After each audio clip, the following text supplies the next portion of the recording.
What's up, everybody? Thought I'd use this little time here that I have to talk about technique and emotion, topic I've talked about before, but in a slightly different light, maybe. Let me pause this MCCD sessions once again. Acoustic Fast Boogie Shuffle in F if you want to look on YouTube. Hope you guys are doing well today. It's Tuesday, and it's the afternoon where I am. I just want to say, we all know one thing. We could say this for sure. Technique alone doesn't do squat for your playing. If you got a whole bunch of technique and you're not tapping into the emotional side of the music or working on phrasing and your rhythm playing, etc., I'll tell you what, then you don't have anything, right? You don't have much because you're not really communicating anything emotionally. So it goes without to say that we need both of these components. And I want to just take a minute and talk about how I've come about thinking about this whole kind of relationship between technique and emotion. There's a lot of players that get started playing harmonica, myself included, where in the beginning, the reason we pick it up, typically, a lot of players, is because you're so connected emotionally to the music. You're feeling it, so you want to learn how to play an instrument that connects you to the music. The problem is we don't have anything to sort of harness the emotion. And so this technique gets lost in the mix, right? Whoops, I'm crashing into stuff. Sorry. The technique gets lost, and what happens is we're so focused on just trying to make some sounds and share the emotional quality of things that we're not really communicating enough. The emotion is not coming through to the listener. Make sense? I think of it as the technique is this vehicle for us to harness emotion.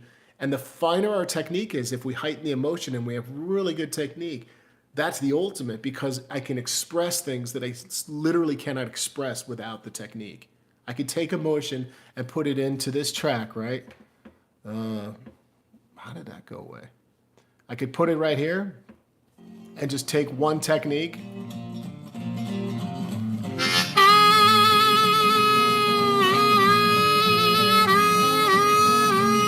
Keep the technique limited and simple and demonstrate that I can convey a certain emotional quality with like a vibrato or microtonal bending.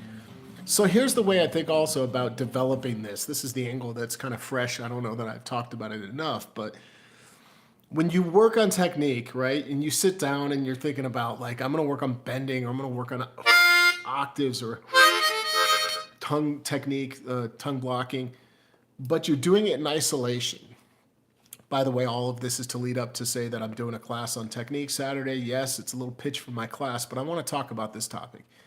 If you want to learn more, go to the video description. I'm going to do a technique seminar, a clinic on technique covering all blues harp technique. It should be quite thorough, and I want to take questions from the group about what's holding them up.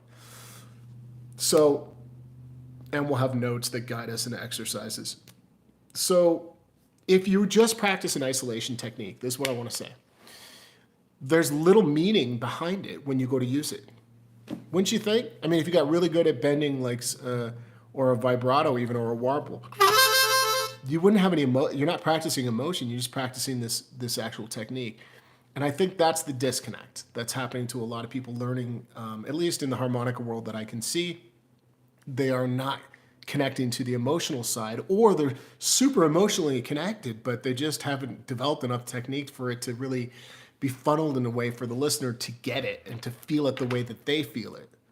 So let me just say this. If you'll start to practice from this perspective of taking the technique and making it musical right out of the gates, and this is something we're going to do in this class on Saturday. So let's say I was practicing a warble and it was just in isolation and I was just like, I could just sit there. It's not enough. But if I take the warble and put it into the context of either a short riff or a small pattern, and I'll demonstrate both, then there's a musical idea that kind of guides me to become more emotionally involved with this technique that I'm practicing, like this. So I just take the warble.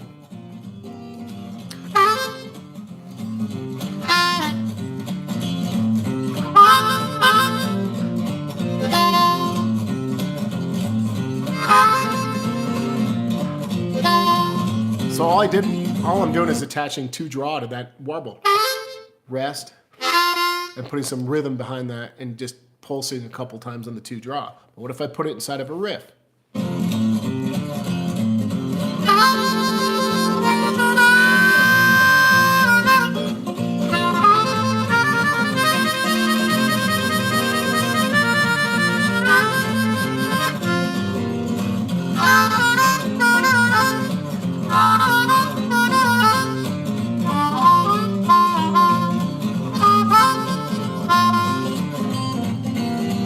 It's a lot more fun to play.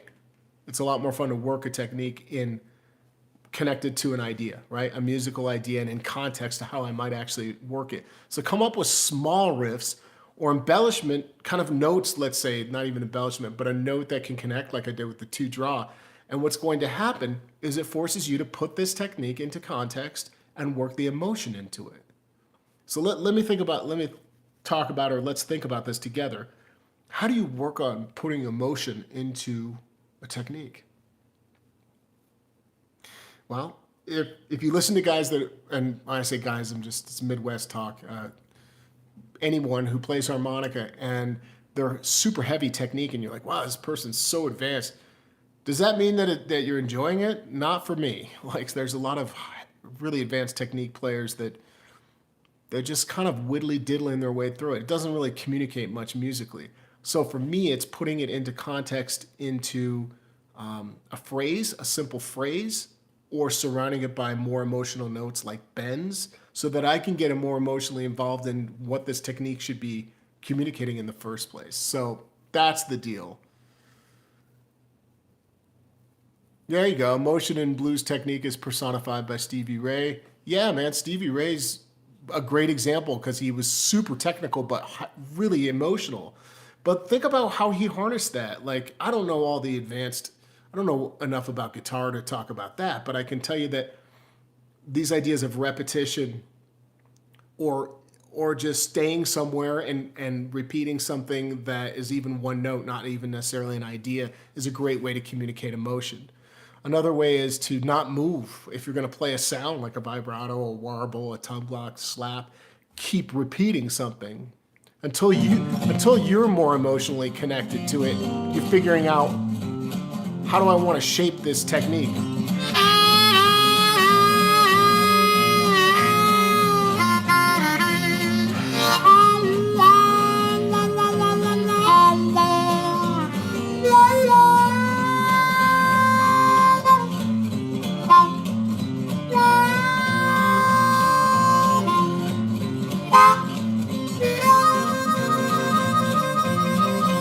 And maybe it's the emotion that's not there. Maybe it's the technique that's off, and that's why the emotion's not there. If you can't connect to the actual how the technique goes and get the technique right, it's hard to connect to it emotionally. You're going to be disconnected because it's going to be a distraction. So one thing at a time. That's good when the instrument becomes an extension of yourself and your soul. Yeah, I mean, because there's nothing more liberating than being able to just pick up this harmonica as I demonstrate it for you guys and play to a track and just not think and just move. Another thing that might help people connect more emotionally to their music is living and dwelling longer inside of these bends. I've talked about this before, but getting your technique right on the bends allows you to express things you couldn't do before. Think about when you're a beginner and you learn, Oh, Susanna. You can get rhythmically involved and you can work on technique, but the emotion, in my opinion, I guess, since I'm more connected to blues, is limited.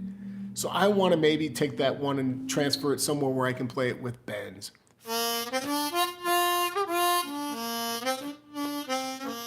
Not much, but there was a bend on the full step. Or somewhere where I can bring in hand technique.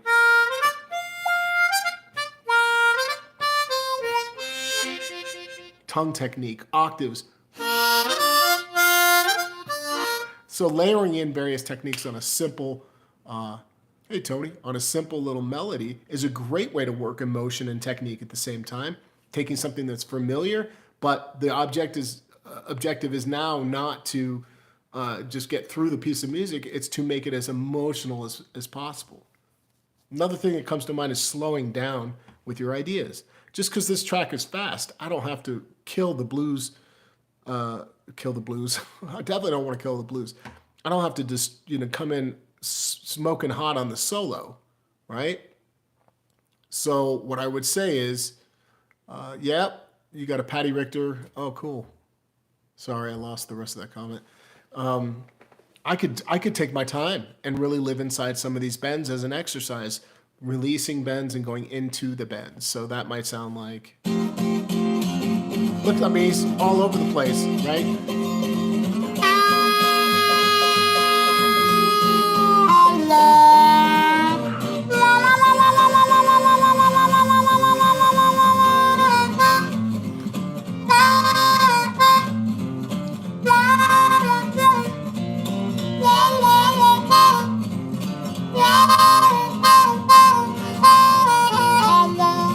Think about that. Well, here's another tip. If you've got skill built up, this is most common for intermediate players and beyond, but you're not sure how to put it all together, begin by just slowly layering in 2 techniques at once, like I just did. I used hand technique, dirty notes, and vibrato,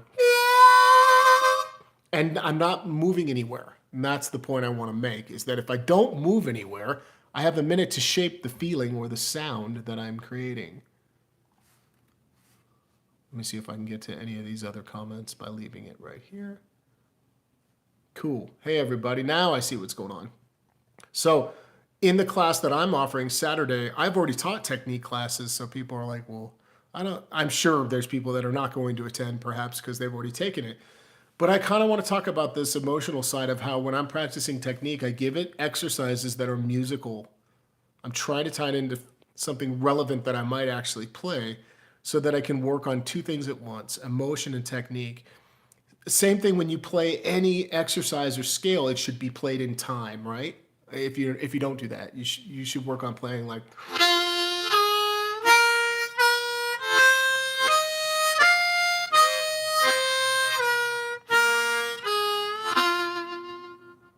rest, right? There's a blues scale, but played in time. Plus I'm layering in techniques. Octave.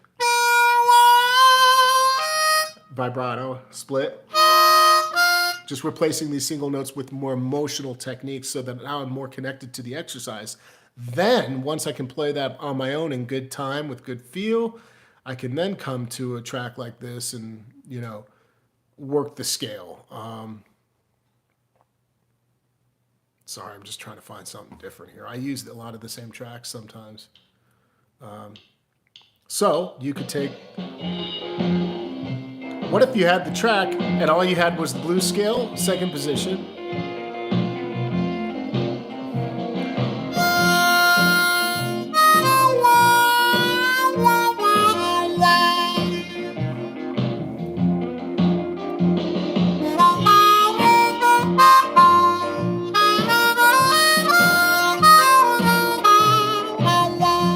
just blues scale notes.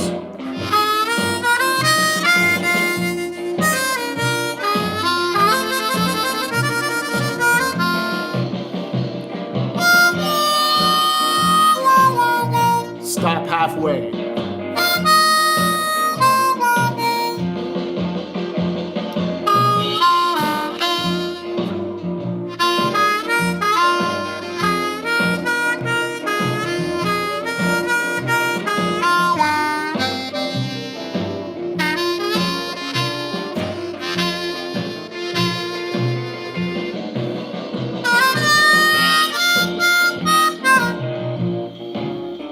What else does this allow you to do? Well, thank you. That's a very nice comment. Appreciate that. It allows you to work on phrasing because now you've limited the note choices. If you just took a scale, like I'm doing, 2 draw, 3 draw half step, 4 blow, 4 bend half step, 4 draw, 5 draw, 6 blow, the blues scale. And my entire goal is just to put feeling into these notes. And then if I can do that with single notes and I've proven that and I record it and I feel good about it, then I'm going to bring in my technique. And do this with other scales too. Pick up your other harmonicas in different positions, right? Or in this position and try other keys, but you're working at simplifying the musical idea or the exercise. This could relate to a pattern. And notice how I took pieces of the scale and I just repeated, like move up, move down.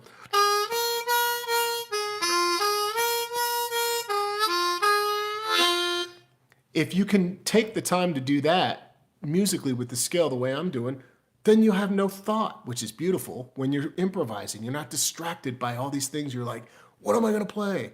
So work technique and context. I guess that's one of the biggest messages is technique and emotion go together. Really gifted players that I hear that I'm really attracted to often play very simply, but they've refined their approach and technique. So taking time to take stock of what is already working well and spending less time on those things. Because I got in the habit of wanting to just practice the things that were fun, the things I was good at. So I might say, well, I'm really not good at these things. How can I integrate the most simple approach to practice these things that are I can't conquer yet? Maybe for you it's warble or a hand technique, and you're just like, what can I do with just the fewest ideas here, or the fewest notes?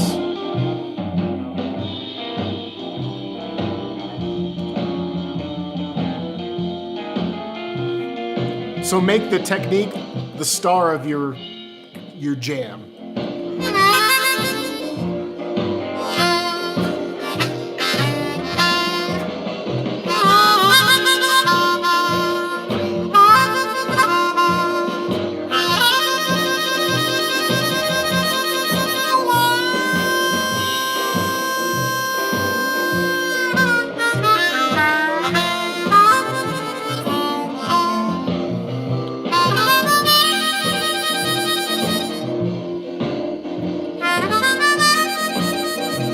Keep repeating that. That's 5/6 draw warble.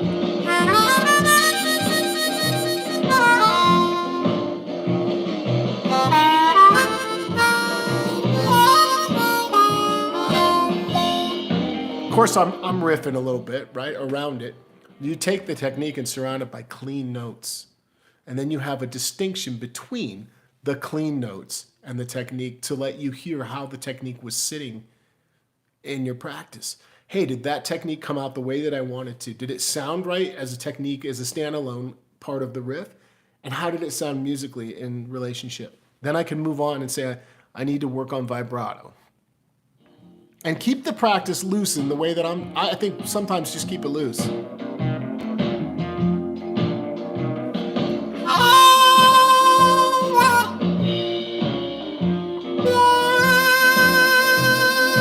It's got to be able to speak for itself.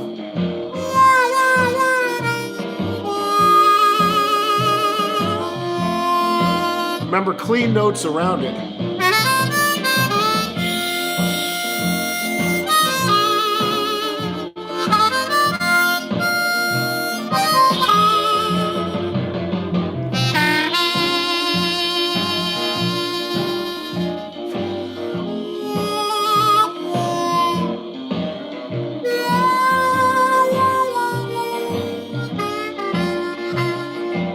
I think it's a great way to self-teach context and to understand, like, this is how I might apply the technique by just experimenting and thinking about observing the ways you already do something so that you can add new layers to the way in which you do it. So you're not always doing it the same way. So for some people, it's going to be very obvious that you're going to record yourself when you do this audio recording. You're going to go, I always use the 4 and 5 draw warble. He's using other warbles that I'm not even thinking to use. Well, that's an obvious one. Just start to incorporate a new warble, 3 and 4 draw, or 2 and 3 and 5 and 6 draw, whatever it might be. But sometimes it's not that obvious. Sometimes it's like, I always approach the warble from 2 draw into 3/4 draw. Okay, well now let's approach it from a different note or a different angle. Maybe coming out of 3 itself and emerging from the bend there. And I think what's cool, my favorite part about doing these Zoom classes with everyone that has joined, thank you so much for checking out the classes, is that the questions that come in help guide the class. I'm not capable of thinking of at this point in my playing, although the teaching does help me think of these things, of every question that I might have had when I was beginning or still working my way up towards certain techniques and approaches. So I can't think of all of the answers. I need help. And I need some of the questions to come organically from a group of people that are like, I'm struggling with this. What are you going to do to help me with this? Oh, okay, well, let's talk about it just as a technique. Or I'm not sure how to use a vibrato. Well, let's talk about the context of a vibrato. And it's all recorded, so you can download this later. So come practice your technique with me on Saturday if you want. I'm going to leave you with another minute of jamming here, and I hope you all have a great Tuesday.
All right, there's my tips for the day.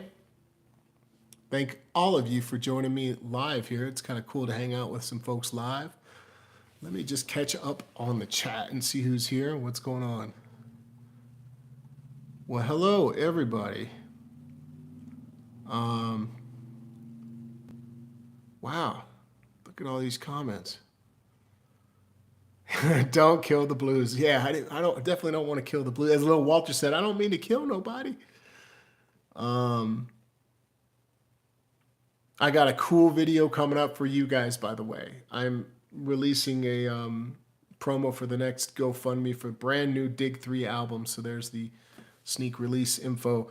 The Dig 3 is already recorded. It's in the can. It needs to be mixed, mastered, and processed. And got to get all the rest of the stages done. But that's coming, and there will be a promo video coming very soon on that. Very excited to announce that. Oh, cool. Carrie's going to the Old Town School of Folk Music there in Chicago. Learning nursery rhymes. Hey, man, it's all relevant. It's all relevant.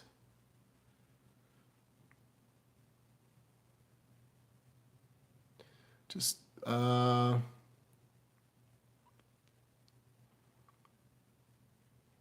on, Brian Clark. Thanks. Glad to hear that. Rocket Girl's in the house. It's time to shut your eyes. You're getting sleepy, huh? I need to go take a walk before the sun goes down. It's like nice out today. Yeah, I like that. Making use of space for sure. Well, there you go. Tips on vibrato. Good vibrato is essential. And it's one of the toughest techniques to corner. Playing a good vibrato is playing a vibrato and getting it to come out the way you want can take a while. There are a couple techniques, and this is one of the main ones where you got to kind of let go of trying to corner it and let it come to you, sort of. Hey, thanks, Tony. Appreciate that support.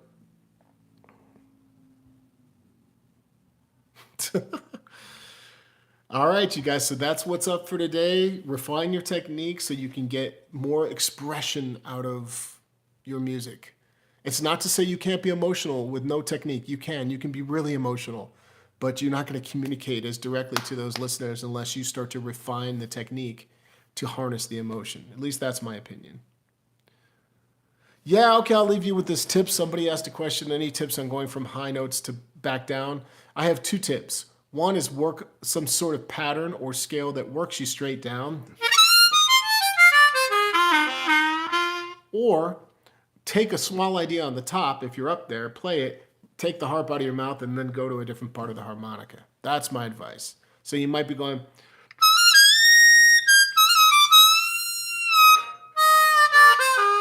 got to find an entry point where you can stick, kind of jumping on a note that'll work another scale note, perhaps 6 blow or 5. I don't know why I went to 5 draw or whatever I did, but maybe working a pattern coming down.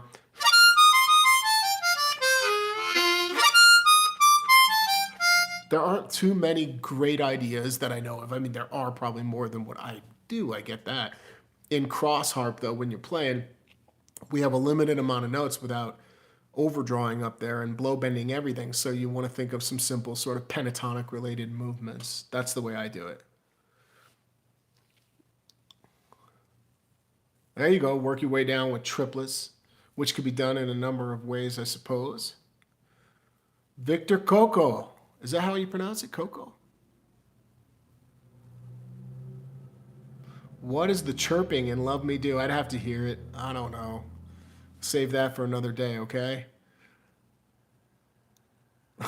Maybe there's a bird in the studio. I'm not sure. All right, you guys, I hope you make it a good one, and I really hope to see some of you Saturday. I think I've updated this video. If you just go to the video description, you'll see the link. Coco like the hot chocolate. Chocolate, right on, Mr. Coco. That's like a stage name. That's a good name to have. Shellist does not roll off the tongue. Coco, that rolls off the tongue. All right, y'all. Peace out. I hope to see you in another feed here real soon.